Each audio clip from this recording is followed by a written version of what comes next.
Carmen Thomas, yang berusia 33 tahun pada tahun 2010, sedang tinggal di Australia kini. Namun perjalanan panjang harus dia tempuh untuk sampai ke sana. Dia lahir di Afrika Selatan pada bulan Oktober 1977. Dan meskipun dia lahir sangat kecil, kepribadiannya sangat besar. Dan itu semakin berkembang seiring bertambah usianya. Seorang mamanya bernama Teresa, seorang ibu tunggal yang harus menghadapi banyak tantangan dengan Carmen. Namun, semuanya dilakukan dengan cara yang menyenangkan. Carmen adalah sosok yang kuat dan selalu berdedikasi dengan orang lain. Dia suka menjadi pusat perhatian. Dia sering menari dan menyanyi tanpa henti. Dia juga menikmati dunia modeling dan sering berpose di depan kamera. Pada dasarnya, dia memang seperti anak kecil. Sama seperti dia berusia 3 tahun. Carmen dan Teresa akhirnya pindah ke Selandia Baru, dan pada saat itulah Teresa menikah dengan seorang pria bernama Neville, yang kemudian siap mengadopsi Carmen. Namun, saat Carmen berumur 10 tahun, Neville meninggal. Dan peristiwa itu sangat menguncang hati Carmen. Dia sangat dekat dengan Neville, dan kehilangan tersebut membuatnya sangat terpukul. Yang dulunya dia ceria, selalu penuh semangat, sekarang berubah menjadi sedih dan kehilangan jati dirinya. Teresa sangat prihatin melihat perubahan besar pada Carmen, dan akhirnya mereka memutuskan untuk pindah ke Yorkshire, London, di mana banyak keluarga besar mereka tinggal di situ. Keputusan itu memberikan perubahan yang positif bagi Carmen, karena perlahan-lahan dia mulai menemukan dirinya kembali, ceria dan bersemangat. Dia cepat membuat banyak teman dan dengan cepat menjadi pusat perhatian di kelompok teman-temannya itu. Segala sesuatu yang dia inginkan, teman-temannya akan mengikutinya. Carmen tidak takut dengan apapun, dan seperti kebanyakan remaja lainnya, dia sempat membuat beberapa masalah. Dia suka berpesta dan sering keluar malam-malam diam-diam, hanya untuk bersenang-senang. Meski perilaku itu sering membuat ibunya dan orang tuanya teman-temannya khawatir, Carmen tidak begitu peduli. Saat masih di sekolah SMA, yang merupakan sekolah favorit, ibunya berpikir untuk kembali ke Afrika Selatan lagi. Namun, Carmen hampir selesai dengan sekolahnya, dan sahabat-sahabatnya ada di Inggris, sehingga dia tidak ingin pindah dan memulai lagi dari awal. Carmen meyakinkan mamanya untuk membiarkan tinggal di rumahnya sendiri, sementara ibunya kembali ke Afrika Selatan sendirian. Carmen tinggal bersama keluarga dan teman-temannya selama periode itu. Dia sering berpindah-pindah tempat tinggal bersama siapapun yang bersedia memberi tempat tinggal untuk bermalam. Begitu dia lulus dari sekolah, Carmen mulai berpindah dari satu kota ke kota lain selama beberapa tahun. Dia menikmati masa mudanya dengan bebas, tanpa banyak tanggung jawab yang membebani dirinya. Pada dasarnya, dia menjalani hidup dengan penuh kebebasan, menghabiskan waktu untuk bersenang-senang dan melakukan apa yang dia sukai. Setelah beberapa tahun pindah-pindah, Carmen akhirnya memutuskan untuk melanjutkan sekolah dan pindah ke Southampton untuk kuliah. Namun, kehidupan Carmen berubah drastis pada tahun 2000, ketika dia baru saja berumur 23 tahun. Dia diagnosis menderita kanker usus. Dia ini jelas menjadi momen yang sangat menakutkan dan mengguncang hidupnya. Menghadapi kenyataan kalau dia masih muda dan harus berjuang melawan penyakit yang serius adalah hal yang sangat berat baginya. Gak hanya itu, dia juga harus berhenti kuliah untuk menjalani serangkaian perawatan kemoterapi. Pada saat itu, dia seolah berhenti sejenak, dan Carmen harus berjuang keras, baik secara fisik maupun mental, untuk menghadapi penyakit kompleksnya itu. Meski begitu, dia tetap berusaha optimis dan tidak menyerah pada kenyataan. Beruntung, pada pengobatan yang dia jalani dengan baik, sekitar tahun 2001 atau 2002, dia dinyatakan dalam masa remisi atau dalam keadaan yang sudah pulih. Setelah berhasil melewati masa-masa sulit itu, Carmen kembali melanjutkan kuliah dan berhasil menyelesaikan pendidikan dengan meraih gelar di bidang pemasaran. Kembali ke perguruan tinggi setelah melewati cobaan besar, memberikan rasa pencapaian dan kebahagiaan yang luar biasa. Segera setelah itu, dia memutuskan untuk mengubah hidupnya jauh lebih baik, mewujudkan impian yang telah dia lama dambakan. Carmen memutuskan untuk pindah ke London, sebuah kota yang selalu dia impikan sebagai tempat tinggal yang sempurna. London menawarkan kehidupan yang dinamis, penuh peluang dan petualangan, yang sangat cocok dengan semangat dan kepribadiannya yang sangat bersemangat. Bagi Carmen, kehidupan kota yang sibuk dan cepat itu seolah diciptakan untuk dirinya sendiri. London adalah tempat tinggal yang penuh dengan keragaman, kreativitas, dan kesempatan yang tak terhitung. Kehidupan malam yang semarak dan penuh warna dan daya tarik besar bagi Carmen, karena dia suka berada di pusat keramaian dan menikmati segala keseruan yang ditawari di kota itu. Gak hanya itu, Carmen memiliki daya tarik alami yang membuat orang-orang lain tertarik padanya. Dia cakep dan sadar betul akan pesonanya, karismanya, dengan wajah yang menawan dan karisma yang memikat. Carmen tahu bagaimana memanfaatkan penampilannya. Bahkan dalam situasi apapun, dia bisa memikat hati orang-orang, terutama laki-laki. Hal ini seringkali membantunya mendapatkan apa yang dia inginkan. Seperti misalnya ketika dia pergi ke klub malam, di mana dia antre panjang di tempat umum, Carmen akan mudah meyakinkan petugas keamanan untuk membiarkannya dan teman-temannya masuk lebih dulu tanpa perlu menunggu.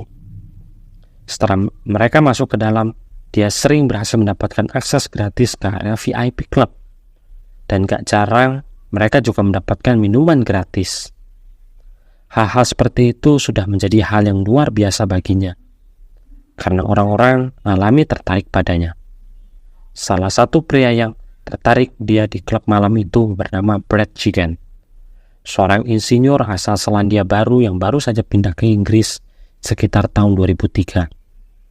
Brad hanya lebih tua setahun dari Carmen, dan meskipun mereka datang dari latar belakang yang berbeda, mereka segera merasakan ikatan yang kuat satu sama lain. Seperti halnya Carmen, Brad juga memiliki daya tarik yang membuat orang-orang tertarik padanya. Semua orang menggambarkannya sebagai pria yang sangat baik, menyenangkan, dan suka bersenang-senang.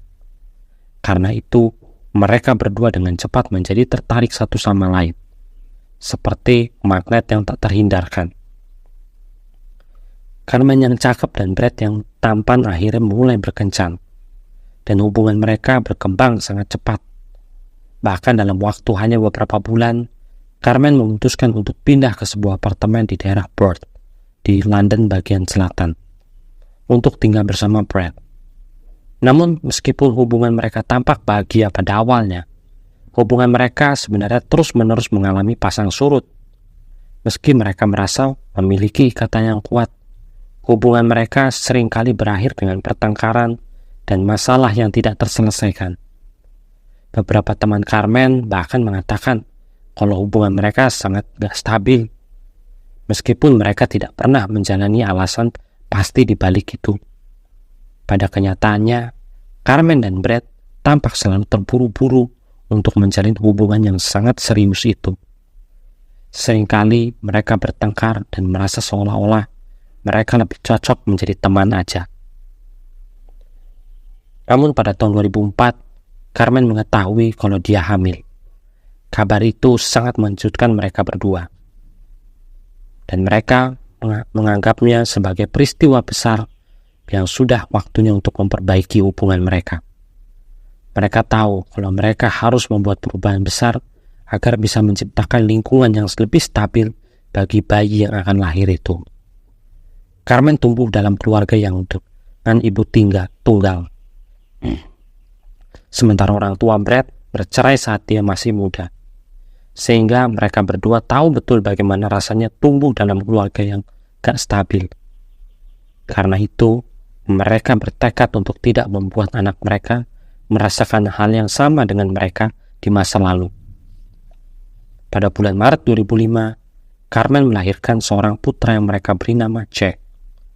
Mereka berdua sangat mencintai Jack, dan jadi orang tua yang sangat peduli kepada anaknya itu. Namun, meskipun mereka berdua sangat menyayangi anaknya, hubungan mereka tetaplah bermasalah. Mereka berdua berusaha untuk menjadi contoh yang baik dalam membangun hubungan.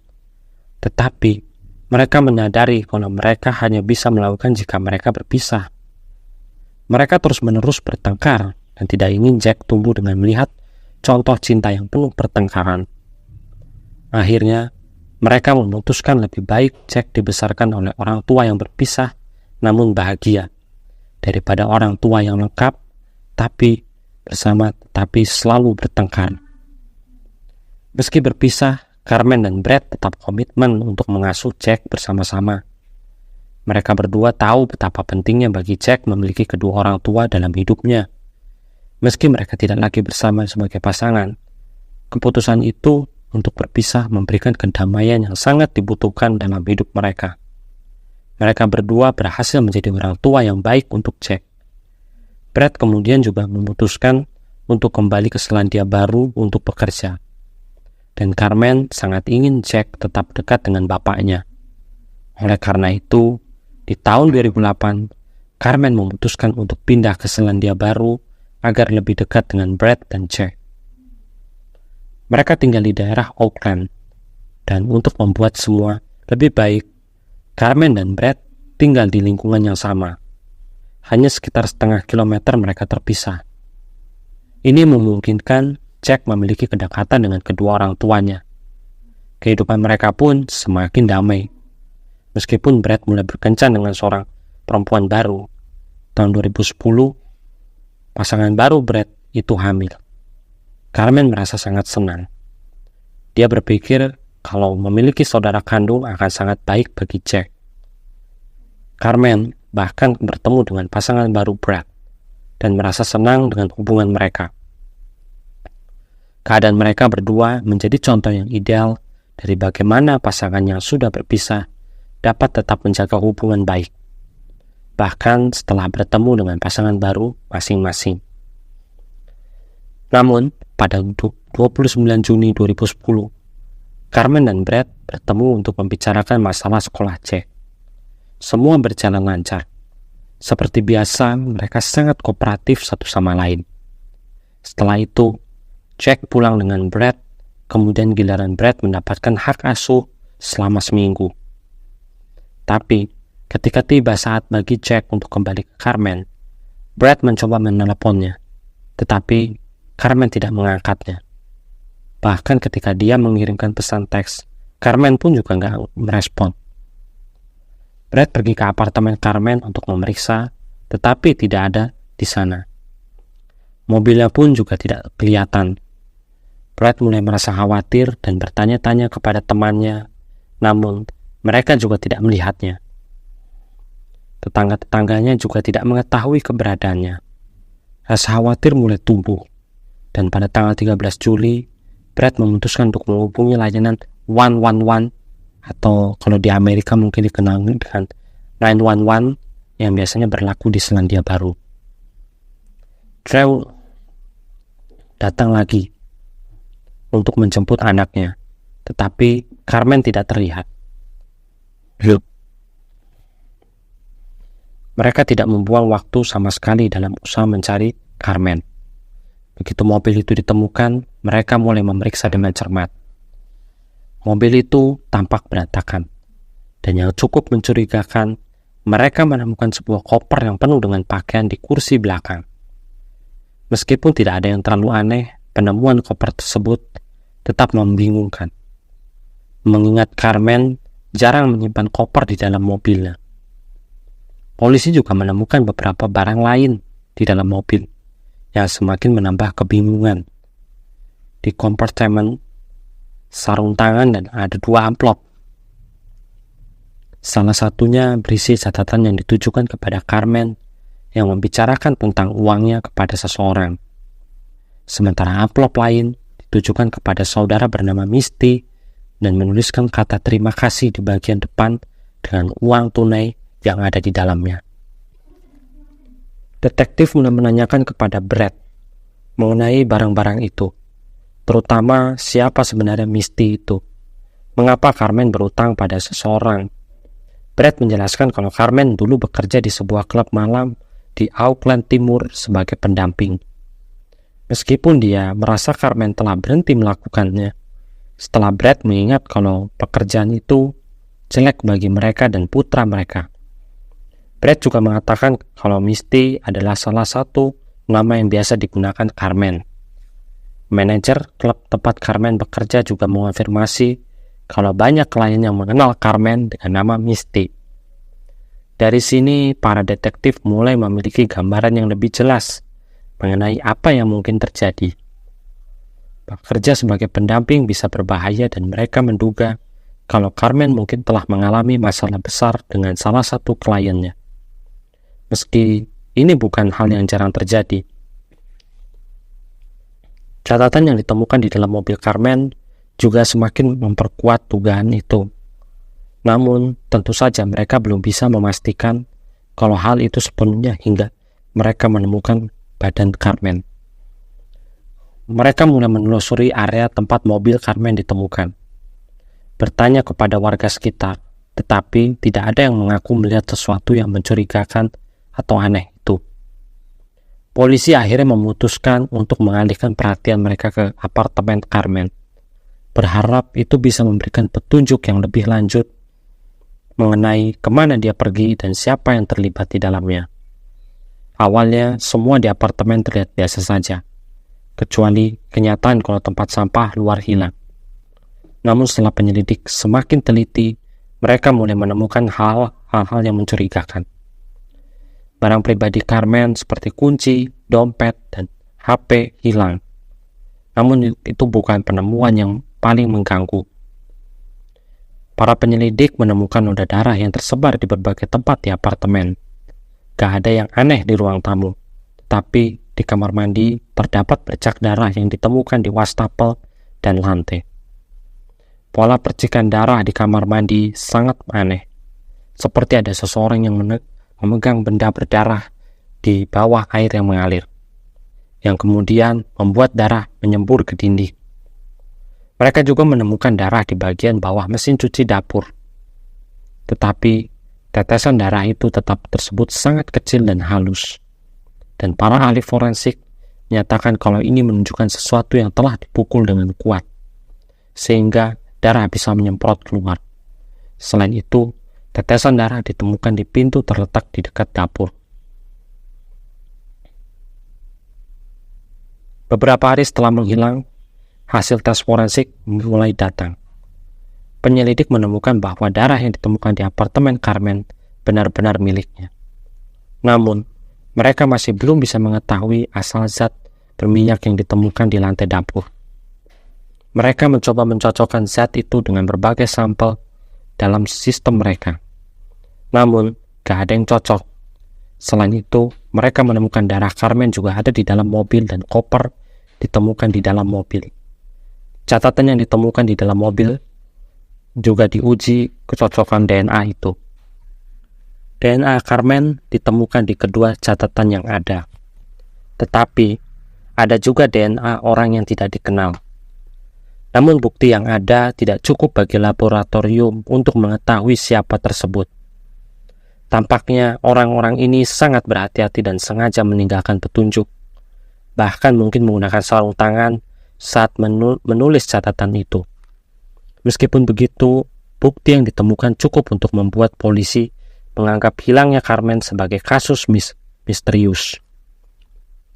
Tidak ada DNA lain. Ada kemungkinan Carmen menghilang dengan sengaja atau bisa jadi kecelakaan terjadi. Darah yang ada di dapur dan di kamar mandi biasanya berasal dari Carmen. Mungkin dia terluka saat memotong sesuatu atau mengalami mimisan. Walau DNA yang tidak dikenal itu belum dapat diidentifikasi. Polisi kini percaya ada orang lain yang terlibat dalam kejadian itu. Penyelidik mulai mengecek rekaman CCTV di sekitar Auckland, Hamilton, dan daerah sekitarnya, mencoba mencari tahu di mana Carmen terlihat terakhir. Fokus utama mereka adalah bar-bar atau sebuah diskotik di Hamilton. Tetapi Carmen tidak ditemukan di sana. Namun mereka menemukan rekaman CCTV yang menunjukkan Carmen di sebuah peternakan dekat rumahnya. Dalam rekaman itu, dia tampak seperti biasa, membeli beberapa barang dan kemudian pergi lagi. Besok harinya, pada tanggal 28 Juni, dia terlihat lagi di rekaman CCTV di sebuah toko kelontong. Carmen mengenakan syal biru dan tidak ada yang terlihat aneh. Dia berbelanja barang dan transaksi menjadi aktivitas terakhir yang tercatat di rekening bank sebelum dia menghilang. Saat penyelidikan berlanjut, sudah mendekati tanggal 16 Juli, hari ketika pihak berwenang mengeluarkan peringatan orang hilang untuk Carmen. Meskipun polisi berusaha untuk tetap terbuka kepada publik, mereka tidak ingin memberikan terlalu banyak informasi yang dapat mengganggu penyelidikan. Mereka tidak mengungkapkan kalau hilangnya Carmen sedang dianggap sebagai kasus serius, tetapi mereka meminta masyarakat untuk membantu mencari barang-barang milik Carmen yang hilang, seperti kunci, dompet, tas, dan bahkan tempat sampah yang hilang. Ibu Carmen, Teresa, yang terbang dari Afrika menuju Selandia Baru untuk menghadiri konferensi pers bersama kepolisian. Dengan penuh harap memohon agar Carmen kembali ke rumah. Dia berharap putrinya akan pulang dengan selamat. Namun pada titik ini, Teresa tidak tahu kalau polisian telah menganggap hilangnya Carmen sebagai kasus yang berat. Banyak orang mulai berpikir kalau Brad, mantan pacar Carmen, seharusnya menjadi orang yang perlu diidentifikasi lebih lanjut. Meski polisi sudah meyakini kalau Brad telah bekerja sama dengan mereka sepanjang waktu, namun pendapat orang-orang tentang Brad mulai berubah setelah pemilik tanah Carmen memberikan informasi yang mencurigakan. Pada tanggal 29 Juni, pemilik tanah tersebut sedang duduk di apartemennya ketika dia mendengar suara pertengkaran keras dari unit Carmen. Pertengkaran itu berlangsung selama beberapa menit sebelum terdengar teriakan suara perempuan yang kemudian diikuti dengan suara rengekan. Setelah itu, terdengar suara laki-laki yang berkata, "Shh, shh," seolah-olah mencoba menenangkan seseorang. Pemilik tanah itu berdiri dan berharap bisa mendengar lebih lanjut. Namun setelah itu, semua menjadi sunyi. Merasa cemas, pemilik tanah pergi mengetuk pintu Carmen untuk memastikan dia baik-baik aja.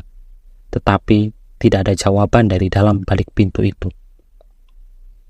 Lalu, dia memutuskan untuk memeriksa lewat jendela depan. Semua tampak biasa, kecuali tong sampah dan keranjang cucian yang terjatuh. Karena tidak ada tampak yang mencurigakan, pemilik tanah kembali ke apartemennya. Namun, beberapa saat kemudian, dia melihat Brad berdiri di jalan masuk menuju unit Carmen, mengenakan hanya celana dalam dan kaos oblong. Ini sangat aneh dan menambah kecurigaan kalau sesuatu yang buruk mungkin telah terjadi pada Carmen. Brad terlihat memegang sepasang celana jeans dan sepatu. Tampaknya baru saja keluar dari kamar mandi. Meskipun seharusnya agak aneh jika dia berdiri di luar hanya mengenakan pakaian dalam, yang lebih mengejutkan adalah kemeja Brad yang penuh dengan noda darah. Wanita pemilik tanah itu yang curiga dengan situasi itu keluar dari apartemennya dan bertanya-tanya kepadanya apa yang sebenarnya sudah terjadi. Brad menjelaskan ke pagi itu, Carmen mengirimkan pesan kalau dia merasa sangat tidak sehat.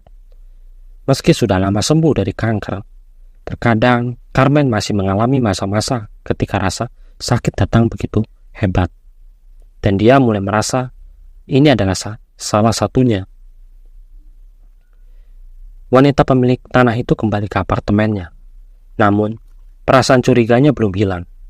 Dia merasa ada yang aneh dengan penjelasan Brad dan tidak nyaman dengan apa yang baru saja didengarkan. Penasaran, dia memutuskan untuk mengirimkan pesan ke Carmen pada sore hari untuk memastikan keadaan Carmen. Carmen membalas pesannya dengan mengatakan kalau dia benar-benar sangat sakit akhir-akhir ini dan bahkan baru saja mengunjungi rumah sakit. Carmen juga menambahkan kalau dia akan pergi untuk berlibur ke selatan selama seminggu dan akan kembali kurang dari seminggu. Meskipun pemilik tanah itu tidak pernah melihat atau mendengar apapun tentang Carmen pergi keluar kota, dia tidak terlalu memikirkan pada saat itu. Namun, seiring berjalannya waktu, terutama setelah Carmen dinyatakan hilang, pemilik tanah itu mulai meragukan semuanya. Percakapan itu, dan mulai bertanya-tanya apakah semua benar-benar seperti yang dikatakan Brad. Tanpa banyak berpikir, masyarakat pun mulai menyelidiki lebih dalam tentang hubungan Carmen dan Brad. Meski Brad berkooperasi dengan polisi memenuhi semua permintaan mereka, memberikan sampel DNA, akses ke HP, dan catatan riwayat transfernya di bank, ada beberapa hal yang mulai mencurigakan. Polisi berhasil menghubungi perusahaan tempat Carmen mendapatkan akses ke informasi HP-nya dan menemukan sesuatu yang janggal.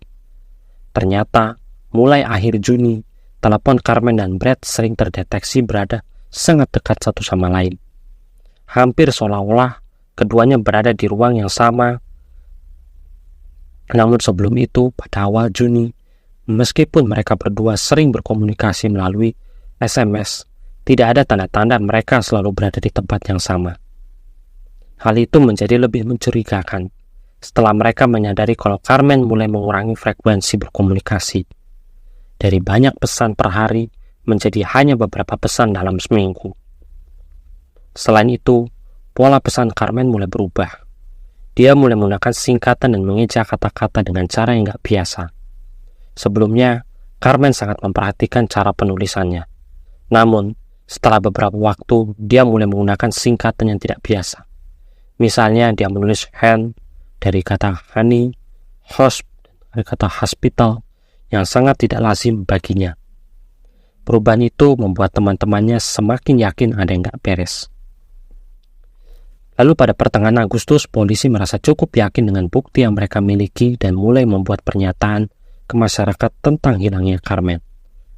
Mereka memutuskan untuk mencari lebih lanjut di sepanjang jalan-jalan di Auckland, menghentikan banyak pengemudi dan menanyakan apakah mereka pernah melihat sosok Carmen.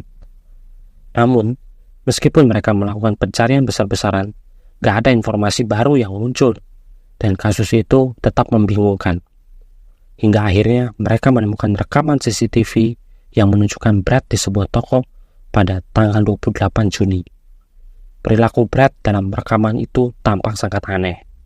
Dia bersama seorang teman, namun keduanya hampir tidak berbicara satu sama lain. Brad hanya berdiri dengan tatapan kosong, dengan lengan disilangkan dan kepala tertunduk di sepanjang waktu.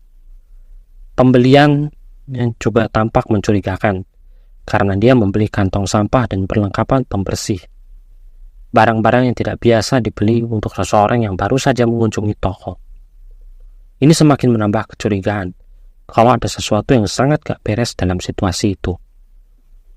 Meskipun begitu, dengan semua bukti yang ada, polisi masih belum dapat membuat penangkapan. Mereka tahu untuk menemukan kebenaran, mereka harus menemukan bukti yang kuat, entah itu tubuh Carmen atau bukti langsung. Pencarian terus berlanjut, namun hasil yang memuaskan belum juga terlihat. Suatu hari, tim penyelidik menemukan kabar gembira yang sangat mengejutkan. Seorang saksi yang sebelumnya tidak terdeteksi menghubungi mereka dan memberikan informasi penting. Saksi itu seorang tetangga yang tinggal di dekat apartemen Carmen. Mengatakan kalau dia ingat pernah melihat Brad keluar dari apartemen Carmen pada malam ketika dia terakhir kali terlihat. Menurut saksi itu, dia melihat Brad tampak gelisah dan buru-buru. Ini menambah kecemasan polisi, karena sebelumnya tidak ada yang melaporkan kalau Brad telah meninggalkan apartemen Carmen. Selain itu, polisi menemukan sesuatu yang lebih mencurigakan ketika mereka kembali memeriksa rekaman CCTV yang lebih dulu. Kali ini mereka menemukan sesuatu yang mereka perhatikan sebelumnya. Pada malam hilangnya Carmen, ada kendaraan yang terparkir di dekat area yang sama tempat Brad terlihat beberapa jam sebelumnya. Keadaan itu tidak dikenali dan tidak tahu siapa pemiliknya. Polisi bertekad untuk mencari tahu siapa yang memiliki mobil itu, karena ini bisa menjadi petunjuk yang besar. Sementara itu, keluarga Carmen, terutama ibunya Teresa, terus mencari jawaban. Teresa merasa sangat tertekan dan putus asa. Dia melakukan apa saja yang dia bisa mencari kemana Carmen pergi, berharap ada seseorang yang bisa memberikan informasi lebih lanjut tentang keberadaan putrinya itu. Polisi juga semakin fokus pada Brad, meskipun dia terus memberikan kerjasama. Mereka mulai melihat lebih dalam pada masa lalu Brad dan riwayat hubungan dengan Carmen. Mereka memeriksa lebih banyak catatan bank dan percakapan telepon Brad dengan Carmen. Mereka menemukan beberapa transaksi yang menunjukkan kalau Brad sering melakukan pembelian barang-barang aneh yang gak sesuai dengan alasan yang dia berikan mengenai keberadaan Carmen. Semua ini semakin menambah kecurigaan kalau Brad mungkin memiliki peran yang lebih besar dalam hilangnya Carmen daripada yang dia tunjukkan. Di tengah ketidakpastian itu, polisi mendapatkan informasi lebih lanjut menunjukkan kalau Brad mungkin sudah merencanakan semuanya jauh sebelumnya. Mereka menemukan kalau beberapa bulan sebelum Carmen menghilang, Brad telah mencari tahu tentang cara-cara menghilangkan jejak dan cara-cara yang dapat membantunya menghindari deteksi. Ini adalah petunjuk baru yang sangat signifikan bagi polisi, yang kini mulai berpikir kalau hilangnya Carmen mungkin bukanlah sebuah kecelakaan atau keputusan spontan, tetapi kepada sesuatu yang sudah direncanakan. Pada akhirnya, meskipun proses penyelidikan memakan waktu yang lama dan penuh dengan tantangan, polisi berharap kalau mereka akan segera menemukan kebenaran tentang apa yang terjadi pada Carmen dan siapa yang bertanggung jawab atas hilangnya dia. Tetapi, satu hal yang pasti, hilangnya Carmen tidak akan dilupakan begitu saja, dan keadilan harus ditegakkan. Brad bertindak seolah-olah dia tidak terlibat dalam hilangnya Carmen. Dia bahkan muncul di TV dan berbicara tentang betapa rindu anaknya pada ibunya itu. Tetapi, setidaknya ada satu orang yang tidak mempercayainya. Brad bekerja sebagai seorang insinyur di bidang konstruksi, dan biasanya dia tiba di lokasi kerja antara jam 8 hingga jam 10 pagi. Dia tidak pernah datang terlalu pagi seperti pekerjaan lainnya, memang harus tiba lebih awal. Namun, salah satu rekannya di lapangan datang ke polisi menceritakan kalau suatu pagi dia dan timnya mulai bekerja sekitar pukul 4 atau 5 pagi dan tiba-tiba Brad muncul entah dari mana. Brad tidak mengenakan pakaian kerja atau alat keselamatan apapun, yang sangat aneh mengingat jam kerja dan kebiasaan Brad sebelumnya. Yang lebih anehnya adalah pada hari itu mereka harus menuangkan beton untuk pondasi sebuah bangunan ketika mereka sedang mengerjakannya. Mereka menyadari kalau salah satu batang baja terlalu panjang dan seolah-olah tidak ditanam cukup dalam beton karena ada penghalang. Ketika mereka melaporkan masalah itu kepada Brad, dan dia hanya menyuruh mereka untuk melanjutkan pekerjaan. Padahal itu bukan hal yang bisa diabaikan begitu saja, karena bisa mempengaruhi kestabilan bangunan yang sedang dibangun. Sebagai insinyur struktur, seharusnya Brad memastikan masalah itu seperti gak akan terjadi dan seharusnya menganggapnya dengan lebih serius. Selain itu, mereka menemukan sebuah tempat sampah yang berbau sangat tidak sedap, yang terletak dekat area tempat para pekerja makan siang. Bau itu begitu kuat hingga mereka harus memindahkannya. Ketika mereka membuka tempat sampah itu, mereka hanya menemukan banyak tas plastik di dalamnya. Mereka meninggalkan begitu saja. Namun, bau itu hilang dan tempat sampah itu tampaknya muncul kembali pada awal September. Seorang tetangga yang tinggal 2 rumah dari Brad melaporkan kalau dia menemukan tempat sampah itu di halaman mereka. Karena itu bukan milik mereka, polisi mengambilnya dan mencoba mencari tahu siapa pemiliknya. Setiap tempat sampah di Auckland memiliki nomor identifikasi dan nomor itu terkait dengan pemiliknya. Sayangnya, nomor pada tempat sampah tersebut tergores habis. Tetapi ini tidak menghentikan penyelidikan. Mereka tahu mereka tahu kalau meskipun nomor itu tergores, berkas panas dari plastik masih bisa mengungkapkan nomor aslinya. Mereka menggunakan lampu untuk memanaskan area yang tergores, dan nomor pada tempat sampah itu muncul kembali. Mereka menemukan kalau tempat sampah itu milik Carmen Thomas, yang menghubungkan dengan laporan bau tempat sampah yang aneh di tempat kejadian dan perilaku mencurigakan dari Brad. Kemudian seorang teman Brad yang namanya belum dipublikasikan juga memberikan petunjuk baru. Dia mengatakan kalau pada bulan Juli, Brad pernah menanyakan padanya apakah dia ingin pergi berperahu besok paginya. Temannya memang sudah berencana pergi, tetapi dia merasa ada yang aneh dengan permintaan Brad. Brad tampak sangat serius, tidak seperti biasanya ketika dia mengajak untuk bersenang-senang di atas air bersama. Brad tetap bersikeras kalau mereka berangkat pagi sekali, sekitar pukul 5 pagi. Namun temannya merasa itu terlalu pagi dan menyarankan mereka untuk bertemu sekitar pukul jam 9 saja. Ketika mereka bertemu keesokan harinya, Brad terlihat sangat murung. Dia tampak seolah-olah sudah tidak tidur atau mandi selama beberapa hari. Ketika temannya bertanya apakah semua baik-baik aja, Brad dengan serius menjawab, "Saya sedang berada dalam masalah besar. Saya tidak akan datang padamu jika tidak ada yang benar-benar membutuhkan bantuan." Temannya mulai merasa takut. Brad kemudian mengaku kalau dia telah menghabisi Carmen. Awalnya, temannya mengira kalau Brad hanya bercanda, tapi cepat menyadari kalau Brad serius. Brad mengatakan kalau dia telah berkeliling selama seminggu mencari tempat untuk membuang mayat Carmen. Itulah sebabnya data HP-nya menunjukkan kalau dia pergi ke tempat-tempat yang tidak biasa pada malam hari. Setelah gagal menemukan tempat yang cocok, Brad meminta temannya untuk membantu membuang mayat Carmen ke laut.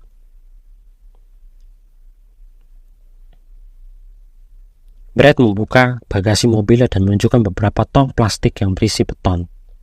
Brad mengatakan kalau dia telah menghabisi Carmen dan memasukkannya ke dalam tong itu, lalu mengisinya dengan semen.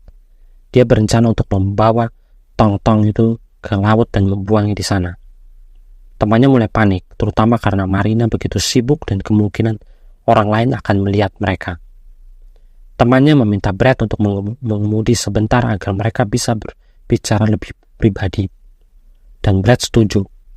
Selama perjalanan, temannya memberitahu Brad tentang kemungkinan gagalnya rencana itu. Tong beton biasanya mengapung. Penyelam bisa menemukannya atau orang lain mungkin melihat mereka membuangnya. Tetapi Brad tetap keras kepala untuk melanjutkan.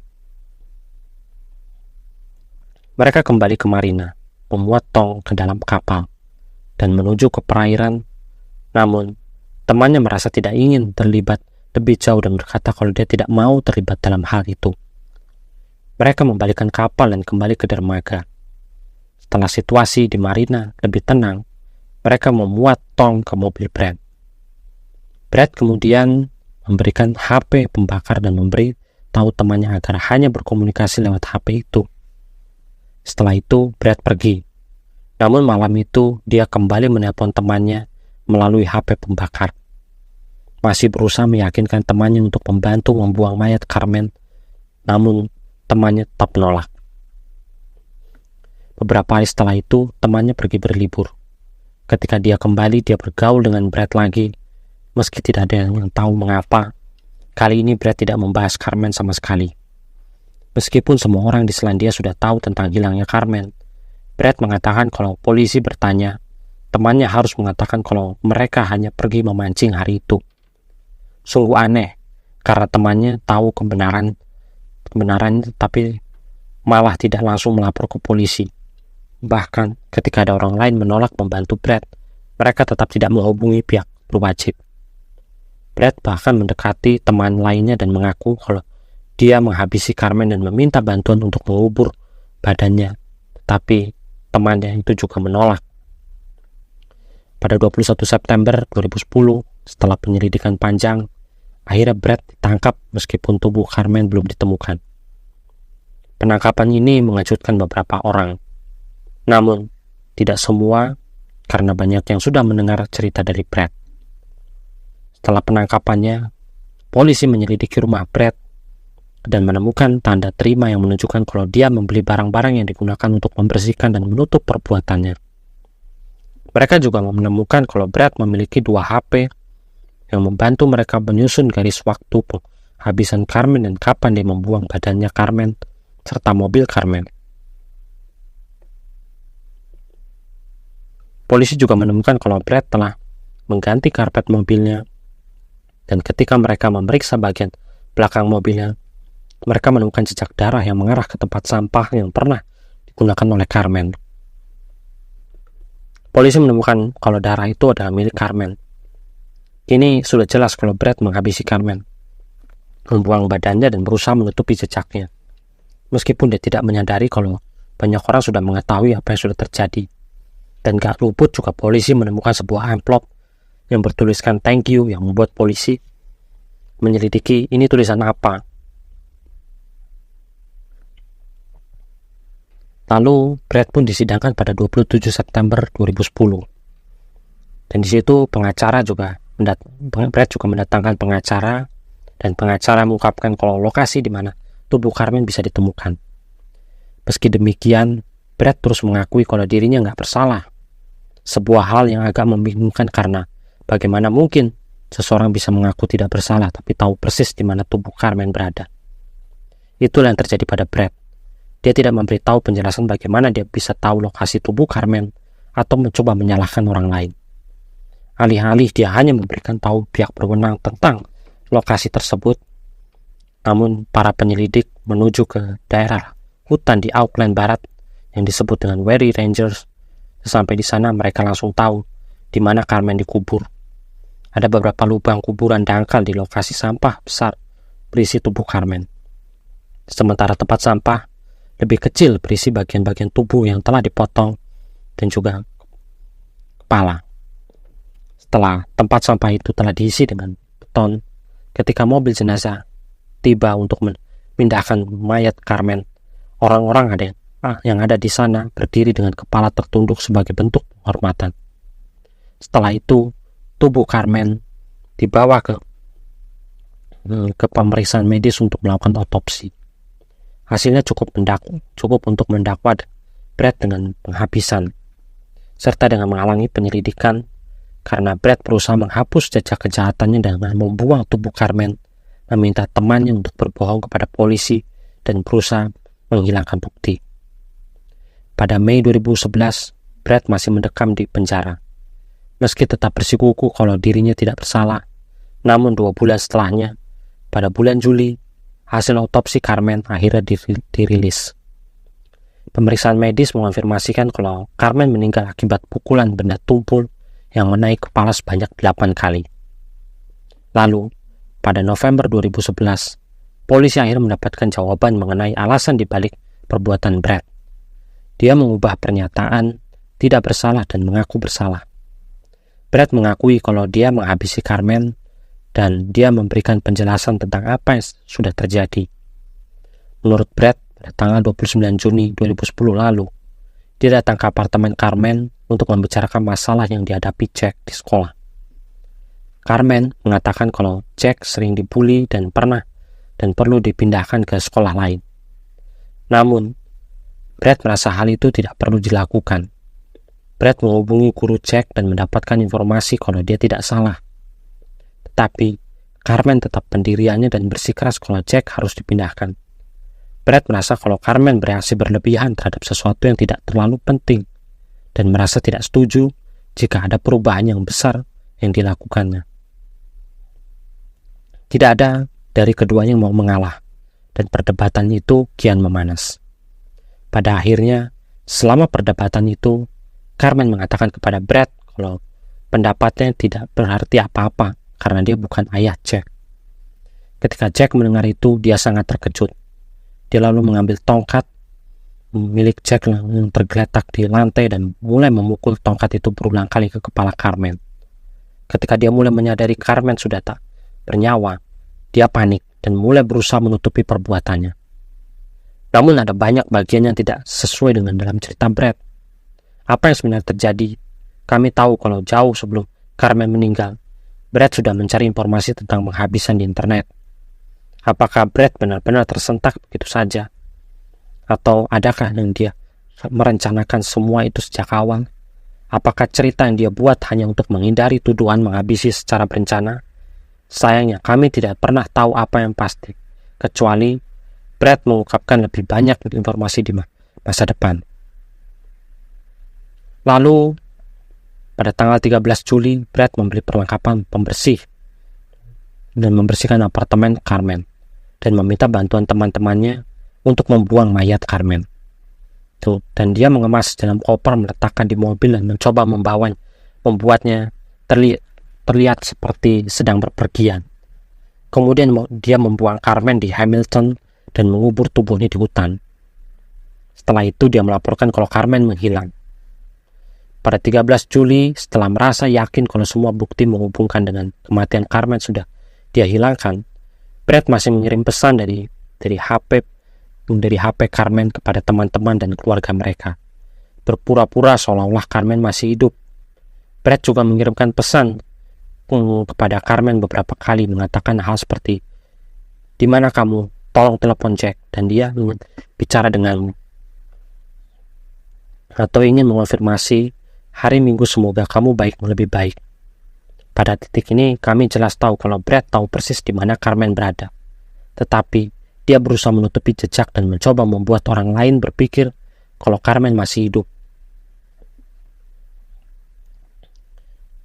Namun, untuk penghabisan Carmen, dia dijatuhi hukuman penjara selama seumur hidup dengan kemungkinan pembebasan bersyarat setelah 13 tahun penjara.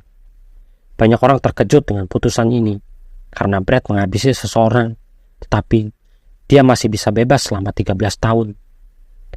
Namun, hakim mengatakan kalau Brad menunjukkan penyesalan yang tulus dan kalau dia adalah orang yang cerdas dengan masa depan yang cerah. Namun, siapa yang peduli jika dia cerdas? Siapa yang peduli dengan masa depan yang cerah? Dia telah merusak masa depan orang lain juga. Tidak ada yang bisa membantah kalau dia cerdas. Tetapi, dia mencoba menutupi penghabisannya dengan cara yang sangat terencana. Tentunya dia sangat cerdas, meskipun tidak berpengalaman, namun hal ini membuat dia bisa lebih terencana lagi dalam aksinya. Lalu, di pihak keluarga Carmen tetap tenang meskipun mereka sedang berduka atas kehilangan yang besar ini. Anak Carmen, Jack, sekarang tinggal bersama keluarga besar Carmen di sebuah kota kecil yang berada di Afrika Selatan. Menggunakan nama yang berbeda, mereka berharap Jack dapat menjalani hidup dengan normal setelah kehilangan kedua orang tuanya. Mengenal teman-teman Brad yang terlibat, meskipun mereka tidak membantu secara langsung, mereka tetap tidak berbicara dan tidak menerima hukuman apapun. Sebelum Brad mengaku bersalah, mereka sudah membuat kesepakatan dan setuju untuk memberikan kesaksian yang memberatkannya. Namun, saya tidak bisa berpikir bahwa ada banyak hal yang lain tentang Brad yang belum bisa kami ketahui. Semoga kedepannya tidak terjadi hal yang serupa lagi dimanapun berada dan siapapun juga yang mendengarkan. Kalau kalian suka, silahkan like, subscribe, komen, dan juga memberikan tanggapan agar demi kemajuan channel ini menjadi lebih baik lagi.